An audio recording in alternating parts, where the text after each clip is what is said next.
नमस्कार, जय जिनेंद्र। मैं मंजू आंचलिया फिर से मंजू स्टोरीज़ चैनल पर आपका स्वागत करती हूँ।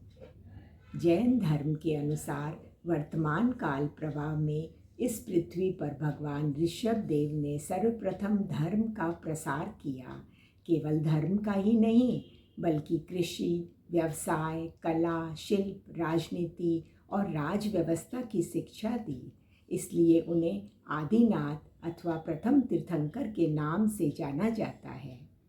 ऋषभ देव ने किस तरह भोग और त्याग का संतुलित जीवन दर्शन सिखाया, यह देखने के लिए देखें कहानी ऋषभ देव भगवान। इस अवसर्पिणी काल के आदि युग की यह कहानी है। उस समय मनुष्य की इच्छाएं कम थी। सत्य, सदाचार में संतोषी प्रवृत्ति के कारण सभी मनुष्य सुखी थे। न कोई राजा था, न कोई प्रजा। कल्प वृक्षों से मनचाही वस्तुएं मिल जाती थी, इसलिए न कहीं संघर्ष था, न कहीं अशांति। धीरे धीरे जनसंख्या बढ़ने लगी, कल्प वृक्ष कम होते गए, फल कम मिलने लगे, फलस्वरूप छीना झपटी बढ़ी तो संघर्ष बढ़ने लगा। तब मनुष्यों ने आपसी संघर्ष को मिटाकर सबको अनुशासित रखने के लिए अपने में सबसे श्रेष्ठ व्यक्ति नाभिराय को अपने कुल का मुखिया नेता चुन लिया। नाभिराय की रानी थी मरुदेवी। महारानी मरुदेवी ने 14 विलक्षण स्वप्न देखे। स्वप्न फल मालूम करने पर पता चला कि वह महान पुत्र की माता बनेंगी। समय आने पर चैत्रबदी अष्टमी को मध्य रात्रि में माता मरुदेवी ने एक तेजस्वी पुत्र को जन्म दिया। बालक की छाती पर वृषभ का चिन्ह देखकर नाभिराय ने पुत्र का नाम ऋषभ रखा। कुमार ऋषभ लगभग 1 वर्ष के हुए तब एक दिन देवराज इंद्र हाथ में इक्षु लेकर आए। इक्षु के प्रति बालक का आकर्षण देखकर उन्होंने कहा कि इस वंश का नाम इक्ष्वाकु वंश प्रसिद्ध होगा। युवा होने पर ऋषभ कुमार ने सुनंदा और सुमंगला नामक कन्याओं के साथ विवाह करके समाज में सर्वप्रथम विवाह परंपरा चालू की। कुमार ऋषभ ने मानव समाज के चतुर्मुखी विकास के लिए लोगों को युद्ध विद्या, कृषि, गणित, नीति, वाणिज्य तथा बर्तन निर्माण आदि कलाओं का प्रशिक्षण दिया। कुलकर नाभि के समय तक मानव समाज मर्यादा पालक और शांति प्रिय था। धीरे धीरे अव्यवस्था फैलने लगी। तब जनता घबराकर कुमार ऋषभ देव के पास आई। तब कुमार ने सुझाव दिया कि वे कुलकर नाभिराय से राजा की मांग करें। नाभिराय ने ऋषभ कुमार को सुयोग्य संरक्षक समझकर राजा घोषित कर दिया। ऋषभ देव का राज्याभिषेक समारोह मनाया गया। राजा ऋषभ ने शासन व्यवस्था को उचित रूप से चलाने के लिए समाज में कार्यों का बंटवारा कर दिया।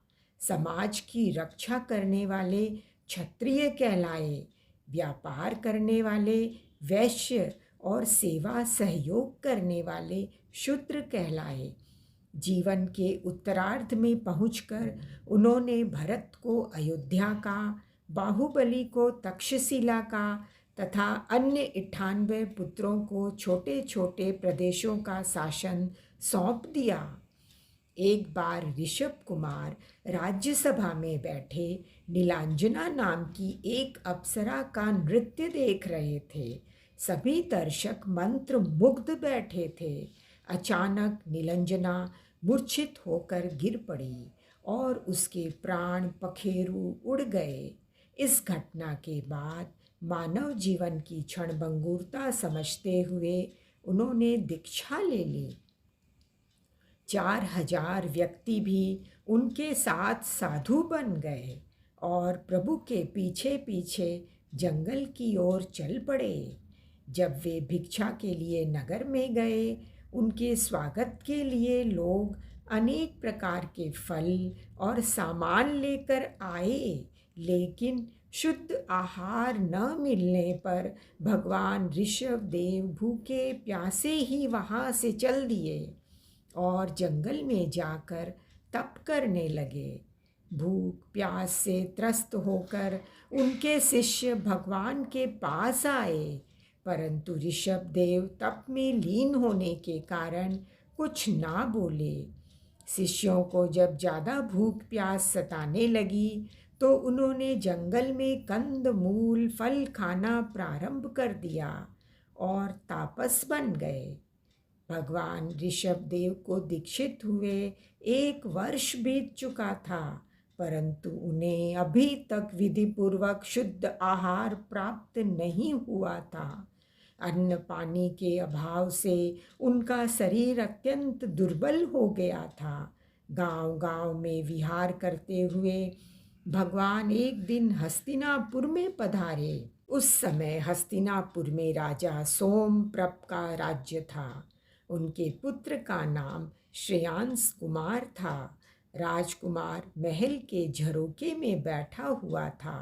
उस समय भगवान ऋषभ देव वहाँ से गुजर रहे थे। उनको देखकर श्रेयांस कुमार को जाति स्मरण ज्ञान हो गया कि यह तो मेरे प्रपितामह भगवान ऋषभ देव हैं। यह त्यागी हैं। इन्होंने तो 1 वर्ष से अन्न जल ग्रहण ही नहीं किया है। श्रेयांस के हृदय में भक्ति का वेग उमड़ पड़ा। वह महल से नीचे उतरा और प्रभु की वंदना करके इक्षुरस ग्रहण करने की विनती की।